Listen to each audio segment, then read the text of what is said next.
इसी को कहते हैं सूक्ष्म शरीर। और आप सपना देखते हैं तो आपको याद भी होता कि आज हमने ये देखा, वहां गए सपने में।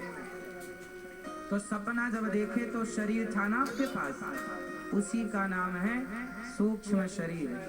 मरने के बाद ये शरीर मर जाता है सोया हुआ बिस्तर पर सपना जिस शरीर से देखा था वह सूक्ष्म शरीर नहीं मरता।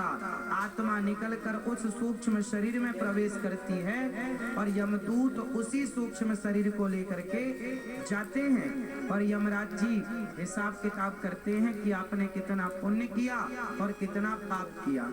पाप अलग किए जाते हैं, पुण्य अलग किए जाते हैं और देखा जाता है कि ज्यादा क्या है। यदि आपके पाप ज्यादा हैं तो यमराज जी बोलते हैं जाओ पहले पाप का दंड भोग कर आओ। तो नरकों में भेज देते हैं, नरकों में यातनाएं भोग कर फिर 84 लाख योनियों में भेजते हैं। जाओ कुछ यातना वहां पाई, कुछ यातना यहाँ पाओगे। हाँ या ना? बड़े हॉस्पिटल में ऑपरेशन हो गया तो वेंटिलेटर से निकालकर सामान्य रूम में शिफ्ट कर दिया। हाँ या ना?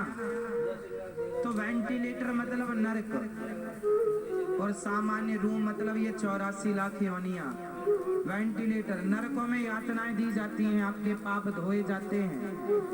रौरव महारौरव तामिश्र शूकर मुख ऐसे 28 नरक होते हैं। फिर वो नरकों के बाद निकाल कर ये 84 लाख कुत्ता बनाया जाता आपको। ये कुत्ता क्या है? ये कर्म दंड भोगनी तो आया है। ये बिल्ली, ये शेर, ये हाथी, ये चमगादड़, ये नाली का कीड़ा कौन है? ये 84 लाख योनियां तुम्हारे किए कर्मों का बोलो ये 84 लाख योनियों में तुम अपने सारे पाप का दंड भोगते हो और फिर जब यमराज जी के पास जाते हो कि यमराज जी अब आ गए हम पाप भोग कर, तब यमराज जी वह पुण्य देते हैं। जो पुण्य आपने किए थे उस पुण्य के बल पर आपको ये मानव का शरीर दे दिया जाता है। जाओ अब अच्छे कर्म करना ताकि अब तुम्हारा मोक्ष हो जाए।